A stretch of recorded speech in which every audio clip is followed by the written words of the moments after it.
Fala, resenhando, mais um vídeo aqui no seu canal. Faltam apenas 2 dias, estamos a 2 dias de conquistar o mundo mais uma vez, senhores. É isso aí, Flamengo e PSG, vai ser um jogo muito difícil, mas estamos confiantes.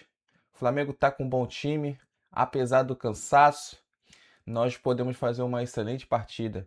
Estou ouvindo algumas pessoas falando que o PSG vai estar mais desfavorecido porque estará com alguns desfalques, mas temos que levar em consideração que os times europeus, mesmo que tenha desfalque, o banco de reserva de um time europeu é muito diferenciado, senhores.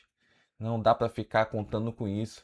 Independente de quem entre para jogar, é o jogo único, é uma final e tenho certeza que eles não vão querer entrar para perder. Não foi à toa que o Luiz Henrique poupou o time na última partida para os titulares estarem bem. E eu tenho certeza que vai ser um excelente jogo. O Flamengo tem totais condições de fazer uma partida excelente contra o PSG. As pessoas estão se apegando ao jogo do Botafogo contra o PSG, que o Botafogo fez um gol ganhando de 1-0. Mas foi um jogo meio feio, né? Que o Botafogo fez um gol, se retrancou, o PSG ficou o jogo todo batendo, não conseguiu fazer um gol. Então a gente não pode se basear por essa partida de um time sul-americano, porque o Flamengo joga diferente, o Flamengo não joga recuado, o Flamengo joga para frente. Então eu creio que vai ser uma partida que vai dar jogo. Antes de mais nada, já se inscreve no canal, deixa aí o seu joinha e dá aquela moral nos comentários. O César Pereira, de vez, Felipe Luiz consagrando aí sua passagem pelo Flamengo, impressionante o que esse cara já conquistou. E outra, Mauro, bater sempre nas mesmas teclas, né? Arrascaeta, gols de novo, saindo dos pés do cara. Léo Pereira jogando muita bola de novo. E o Rossi, quando precisou, Mauro, de novo, foi decisivo para o Flamengo num momento importante. Boa tarde a todos. O Rossi fez uma defesa, né? Assim, e tem uma coisa que é esquisita, às vezes, esses jogos do Flamengo, né? Parece que o adversário não pode sequer criar uma situação de perigo. Você vai jogar contra o adversário, tem que ganhar e não pode o goleiro trabalhar. Isso não existe, pô. Uma situação, duas, o time cria. Né? E foi o que aconteceu. Ele fez uma boa defesa no final do primeiro tempo, no único momento que o Flamengo baixou um pouco as linhas, o Pirâmide atacou e conseguiu ser minimamente perigoso. Mas o jogo foi super controlado. A vitória dosando energias, porque é necessário, né, se quiser enfrentar o PSG sendo competitivo na quarta-feira, o time tem que estar inteiro, tem que estar dentro das possibilidades, né? Já que é o final de temporada, 70 e tantos jogos aí ao longo desse ano. Então é preciso dosar energia para estar na quarta-feira numa condição melhor, o melhor possível, né? E foi o que o time fez. Vitória muito segura, muito tranquila. Tem um lado do time do Felipe Luiz que é pouco observado, mas que existe, que é um certo pragmatismo em alguns cenários, algumas situações, de garantir o resultado e ter uma certa frieza para lidar com isso, sem muita preocupação ali em fazer algo mais quando é necessário. Acho que isso é uma virtude, em alguns cenários é necessário que você tenha a capacidade de se conter um pouco e conquistar aquilo que você precisa sem se desgastar tanto, né? Não é jogo para você ficar se matando para fazer 3, 4, dar um show. Você tem que fazer os gols, garantir a vitória, sair descansado, tirar os jogadores quando possível, como ele fez. Para quarta-feira aí sim, você vai ter um embate muito mais difícil, né? E claro, tem que tentar vencer o jogo, tem que tentar ganhar. Por mais difícil que possa ser, não é impossível. Então você tem que tentar ganhar. Muito difícil o retrospecto mostra isso, né? Os brasileiros, em algumas ocasiões, nem chegaram a enfrentar o europeu e quando enfrentaram, perderam. Isso já há mais de uma década que isso se repete. Mas é uma possibilidade, você tem que tentar. O próprio Flamengo já fez um bom papel quando enfrentou em 2019 o Liverpool. Perdeu na prorrogação, fez um jogo bom. Era um time montado há pouco tempo, 5 meses aproximadamente. O Liverpool já tinha 5 anos de Jürgen Klopp. E era um time bem maduro, era o melhor time do mundo naquele momento. E o Flamengo fez um jogo bem digno, um jogo muito bom. Um jogo muito, muito bem disputado, né? E, repito, só perdeu na prorrogação, né? Então, entendo que foi ok, foi bem ok. O adversário era inferior ao Cruz Azul. O Cruz Azul é um time melhor do que o Pirâmide, me pareceu. Mas venceu com segurança, garantiu a sua presença, fez o seu papel, não fez nenhum papelão. Agora, o único risco de um papelão seria sofrer uma goleada na quarta-feira. Uma derrota por um gol, qualquer outro resultado aí, uma coisa normal, né, que pode acontecer. E tem a chance de conseguir um triunfo contra o PSG que tem alguns problemas, alguns desfalques deverão se confirmar para o jogo. Então agora se concentrar para a partida, já está ambientado, já está no local do jogo há mais tempo, né? Isso tudo pode até ser favorável. Foi uma atuação bem ok, achei do Flamengo, bem ok, dentro da estratégia traçada muito adequada. Agora, uma pergunta que eu faço para o Mauro é: o fato do Flamengo ter tantos jogadores com experiência internacional pode influenciar de forma positiva e determinante num confronto contra um gigante europeu, Mauro?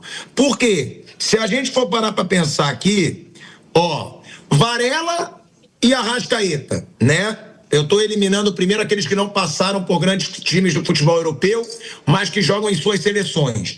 Varela e Arrascaeta, eles jogam contra seleções internacionais há anos pela seleção uruguaia, inclusive em Copas do Mundo. Ou seja, não devem sentir tanta pressão de nossa, estou jogando contra os meus ídolos. Aquela palhaçada que às vezes tinham em alguns jogos, alguns jogadores brasileiros que iam enfrentar Messi, Cristiano Ronaldo, que se dane quem tem pela frente. Mas muitas vezes a gente via isso. Aí a gente tem também Pedro, que já jogou Copa do Mundo por seleção brasileira, né? Eu estou indo por essa eliminação de jogadores de seleções. A gente tem Pulgar, que já jogou contra grandes seleções pela seleção do Chile. E aí, tirando esses caras, vamos lá, a gente tem Alexandre, jogou em só clube gigante da Europa. Danilo jogou em clubes gigantes da Europa, inclusive campeão de 2 Champions Leagues pelo Real Madrid. Jorginho, né, campeão de Eurocopa pela seleção italiana, campeão de Champions e campeonato inglês pelo Chelsea, jogou no Arsenal e, além disso, foi o 3º melhor jogador do mundo, né? É outro jogador também que tem muita história aí pelo futebol europeu. Felipe Luiz, um cara que passou a vida inteira enfrentando o Real Madrid, enfrentando o Barcelona e depois disputou Premier League e Champions pelo Chelsea. Isso faz diferença, Mauro, na sua opinião? Isso pode estar alimentando um pouco mais de confiança dos torcedores no Flamengo ou não? É apenas pelo futebol e pela maturidade que o Flamengo vem mostrando. E outra, Mauro, qual o tamanho que o Felipe Luiz chega no seu primeiro ano de carreira, né? Porque você, como eu, ficou muito revoltado com palhaçadas que a gente vê na mídia e em redes sociais sobre o Felipe Luiz.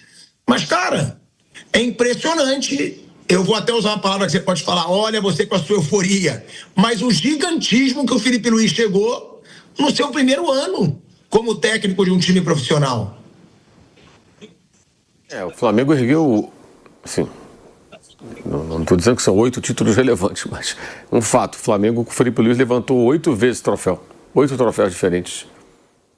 Não é pouca coisa, né? Desde Libertadores e Brasileiro, a Supercopa e agora essas 2 taças lá no Catar, né? Cada jogo é uma taça. Então são 8 taças que o Flamengo conquistou, né? É um negócio impressionante. 38 rodadas, o mata-mata internacional como a Libertadores, Campeonato Estadual, ganhou a Copa do Brasil, ele ainda é o campeão da Copa do Brasil, né? Será por pelo menos mais uma semana, até que o campeão desse ano seja conhecido. É um tamanho gigantesco, né? É um trabalho muito bom. Os babacas aí do estagiário e outras coisas são os idiotas, apenas isso, gente ignorante que aparece na rede social. Claro que ele eventualmente comete seus erros, pode ser criticado como qualquer um de nós, né? Qualquer pessoa, qualquer profissional pode cometer um erro, ou alguém pode ter uma opinião sobre o trabalho e não gostar e criticar, isso é do jogo. Mas daí a desqualificar o sujeito, como se ele não fosse competente, isso é uma imbecilidade sem tamanho. Sobre o Flamengo e a sua experiência, depende. Essa experiência a gente viu pesar positivamente no jogo contra o Chelsea, quando saiu perdendo, depois virou o jogo jogando muito bem, perdendo muitas chances, dominando completamente o segundo tempo, né? Um jogo duro, até violento, né?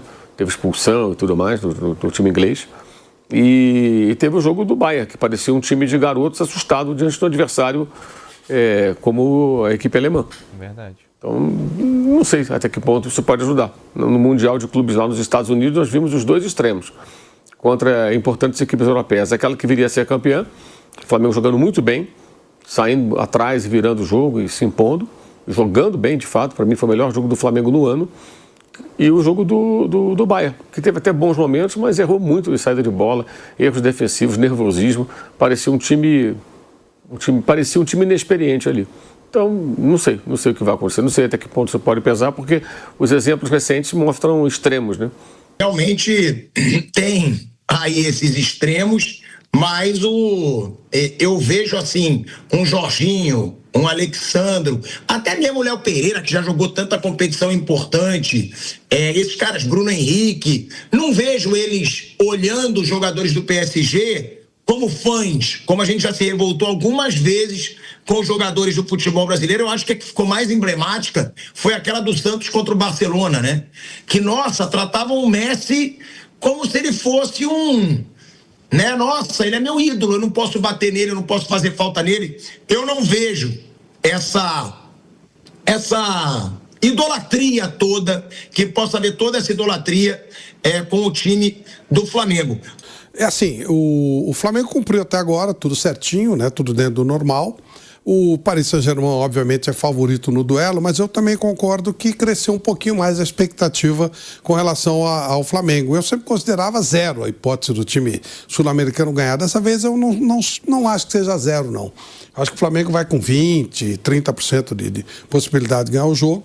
Tem todos aqueles fatores que já foram considerados. O Flamengo está em fim de temporada, o Paris Saint-Germain está no meio da temporada, inverte o processo do que aconteceu no meio do ano, quando os clubes brasileiros foram favorecidos pela melhor condição física com relação aos times da Europa, que estavam acabando as suas temporadas, e os times brasileiros no meio da temporada. Agora o processo é inverso. Então, realmente, a missão do Flamengo já seria muito difícil, os dois no mesmo patamar físico, porque o Paris Saint-Germain é muito superior, e ainda mais com essa condição. Mas o time do Flamengo tem um objetivo muito grande, está muito bem, está confiante, de repente, numa jornada feliz. Quer dizer, dá para comparar esse time do Flamengo com o time do Botafogo que ganhou no Paris Saint-Germain. Foi um acidente? Foi um acidente. Acontece uma vez na vida e outra na morte? É verdade. Mas, por outro lado, deu para perceber que quando o Paris Saint-Germain se sentiu acuado, ele não teve muita condição de resolver a partida. Eu ainda acho que o Paris Saint-Germain é favorito, mas já não considero impossível a conquista do Flamengo. Eu acho muito difícil, improvável, 30% de possibilidade contra 70% do adversário, mas não considero impossível, não. Ô Flávio, e você sempre disse ser impossível, né? Isso eu mesmo. acho que é a primeira vez desde que eu trabalho com você, que você diz que não é impossível um título de um brasileiro. Sim, exatamente isso. Primeira vez que eu vejo um pouquinho mais de condição. Eu acho que o Mundial do meio do ano, ele gerou uma confiança maior nos times brasileiros, né? Porque a gente tinha aquele jogo de final de ano, era porrada, não tinha como discutir, quase sempre ficava, ou metade das vezes ficava naquele primeiro jogo. Então você tinha uma visão do time europeu jogando na plenitude física contra o time sul-americano na sua queda, que era final de temporada. Esse é o estágio atual. Só que agora há uma confiança pelo que se fez no meio do ano. Deu para se perceber que dá jogo, que esse aspecto físico está pesando. E o Flamengo está muito confiante, é um bom time, tem alguns jogadores que podem ser decisivos, tem essa bola parada que ontem foi decisiva. A Arrascaeta vivendo um momento brilhante. Paris Saint-Germain não está voando, não está num momento bem mais ou menos, claro, alternando também, né, principalmente no campeonato francês, titulares e reservas. Então, claro, o Paris Saint-Germain continua sendo muito favorito, mas aí eu já tiro o aspecto impossível por todas essas circunstâncias, esse lado psicológico do futebol brasileiro que melhorou depois do Campeonato Mundial do meio do ano. E é isso que eu falo, Bruno, que o Flávio sempre foi um cara que disse aqui nos programas, até de uma forma debochada às vezes, é impossível. E eu dizia, não, impossível não é. Impossível não é, tem jogo, pô. A gente não tá falando de times ridículos, a gente tá falando de times que foram campeões de Libertadores. E hoje eu vejo uma confiança maior no torcedor do Flamengo e vejo uma confiança até do Flávio Prado, gente. E outra também, para não ser feito covardia depois. Já vi muito rival dizendo, mas o PSG não é tão forte. Como não é tão forte? PSG deu show de bola na Champions League do ano passado. PSG passou o carro em todo mundo na Champions, deu uma goleada histórica na final. É um time fortíssimo, que não tentem, né? A gente vê tanta covardia, que não tentem esvaziar, né? Se o Flamengo não vencer só não, gente, fizer um jogo bom, fizer um jogo que mostre pro mundo que o Flamengo é forte, porque eu digo, eu tô indo pro Catar agora. E aí me falaram, mas você acredita que vai ganhar para ir? Não é que eu acredito que o Flamengo seja favorito. Não acredito não que o Flamengo seja o favorito. Acho que dá para ganhar? Dá. Mas tô indo também para ver a história do clube, pô. Isso é história, perdendo ou ganhando. Tá numa final contra o Paris Saint-Germain. Chegou com muita propriedade, sendo campeão de tudo. É aquilo que o Mauro diz, Bruno. O Mundial é a cereja no bolo. O ano do Flamengo já foi perfeito. O ano do Flamengo já foi perfeito. Ele pode ser o paraíso se ele ganhar uma final do Mundial de Clubes. Agora, o time que ganha, Brasileiro, Libertadores, Supercopa, Carioca, e que chega na final do Mundial, ele já tem uma temporada impecável, Bruninho. E principalmente o Brasileiro é Libertadores, né? Supercopa, estadual, acho que eu não ligo muito Supercopa, Recopa, essas coisas, eu acho tudo isso um amistoso com taça. Mas, enfim, ganhou, tudo certo. Ano que vem vai jogar de novo e ok, né? Até acho muito louco que às vezes pressionam treinadores porque perdeu Supercopa, Recopa. Isso aí acho que faz parte até da pré-temporada. Mas o Flamengo ganha, e muito bem, as duas principais competições da temporada, o Campeonato Brasileiro, numa disputa ponto a ponto com o Palmeiras, e uma Libertadores, em que o Flamengo teve os seus tropeços, seus altos e baixos, mas chegou, decidiu, ganhou, e o mata-mata, você não precisa fazer uma campanha perfeita para ganhar, você precisa passar, você precisa, nos jogos mais importantes, conseguir reagir, conseguir vencer, conseguir sair de um momento difícil, e o Flamengo conseguiu, e o Flamengo ganha as duas principais competições que um time sul-americano disputa. Então, agora ele tem um jogo com o Paris Saint-Germain. Acho sim que a Copa do Mundo de Clubes, no meio do ano, ela tem alguns impactos. E também as derrotas anteriores dos times brasileiros nesse formato aí de Mundial de Clubes, que agora chamam de Intercontinental, mas que é a mesma coisa que era disputada antes, só acrescentou um jogo a mais para o campeão da Libertadores e tirou um jogo do campeão da Europa, mas é a mesma coisa, né? São os campeões continentais se enfrentando. Acho que aquelas derrotas, que já foram 7 de times sul-americanos, aí não só brasileiros, tem derrota do River Plate e do Atlético Nacional também, essas derrotas, 7 derrotas antes de decisões para times de outros continentes, acho que já tiraram aquele peso, não, se perder para o time mexicano, para o africano, para o asiático é uma vergonha, é um papelão. Como foi encarada a derrota do Inter para o Mazembe, porque era a primeira. Aí a segunda do Atlético para o Raja Casablanca também, mas aí depois já foi dosando, né? Que a gente não tinha noção da diferença entre os times dos continentes, porque não existia esse jogo. Teve lá em 2000, aqui no Brasil, aquele campeonato que o Corinthians ganhou, que vieram também times de outros continentes, mas só, aí parou e voltou em 2005. Então a gente não tinha essa noção. E a gente passou a ter a noção de que esse jogo não é fácil contra um time de outro continente. Então, acho que hoje já é encarada uma possível derrota para um time de fora da Europa como uma coisa que acontece, que pode acontecer. Acho que já não é encarado mais como aquela tragédia como foi encarada a derrota do Inter lá em 2010, que foi a primeira. Então isso já tira um pouco da pressão. E o Flamengo não entrou apavorado contra o Cruz Azul nem contra o Pirâmides, e apavorado no sentido de que muitos times entraram, se a gente ganhar, ninguém vai considerar nada, vão dizer que é nossa obrigação, mas se a gente perder, vai ser um vexame enorme. Eu acho que esse jogo já não tem tanto esse peso já de um vexame enorme como tinha há alguns anos. E o Mundial do meio do ano, ele também acho que tira um pouco a pressão desse Mundial de fim de ano, né? São duas competições diferentes, né? No meio do ano com 32 times e vai ter em 29 de novo, pelo menos está previsto, né? E também que sim, o fato dos brasileiros terem feito um bom papel ali, acho que aumentou um pouco a confiança de todo mundo. Foi uma campanha melhor do que eu esperava ali dos times brasileiros. 3 vitórias contra times europeus, né? Flamengo e Chelsea, Fluminense e Inter, e Botafogo e Paris Saint-Germain. Acho que isso também aumenta um pouquinho a confiança. É um momento físico agora mais desfavorável para o Flamengo do que para o Paris Saint-Germain. No meio do ano era pior para o europeu do que é agora. O Paris Saint-Germain vai jogar em casa, né? Em casa no sentido de que vai jogar na casa do dono, lá no Catar. Isso acho que fará com que o Paris Saint-Germain jogue com o melhor time possível. Não acredito que o Paris Saint-Germain vai jogar com um time mais fraco na casa do dono do clube, que é o Qatar. É um clube do Qatar sediado na França, mas é um clube qatari sediado na França, é basicamente isso. Então, jogando na casa do dono, o Paris Saint-Germain vai querer fazer um bom jogo, vai querer se apresentar bem e é o favorito para o jogo. Vai ter alguns desfalques, o Hakimi não vai jogar, o Marquinhos provavelmente não vai jogar, o Dembélé talvez não jogue. Doué voltou ontem de lesão, entrou no segundo tempo. O Nuno Mendes voltou de lesão, ficou no banco. Esses aí pode ser que esses dois comecem o jogo. Mas o Flamengo é um jogo único, ele pode encarar. Mesmo nesse formato, o Flamengo já fez jogo duro com o Liverpool, o Palmeiras já fez jogo duro com o Chelsea. Aconteceram algumas pancadas, como do Manchester City para o Fluminense, como do Barcelona no Santos, já mais atrás, em 2011. Mas em um jogo único pode. Como o Flamengo era favorito contra Cruz Azul e Pirâmides, e acho que ninguém descartava a possibilidade do Flamengo perder, porque outros já perderam, e o Flamengo acabou confirmando, agora também o Paris Saint-Germain é o favorito, mas há a possibilidade do time que não é favorito vencer. Acho que é mais ou menos isso, né? O Flamengo poderia ter perdido para os outros, não perdeu, mas o favorito era o Flamengo, como agora o favorito é o Paris Saint-Germain, mas claro que há uma possibilidade do Flamengo tentar vencer o jogo em partida única.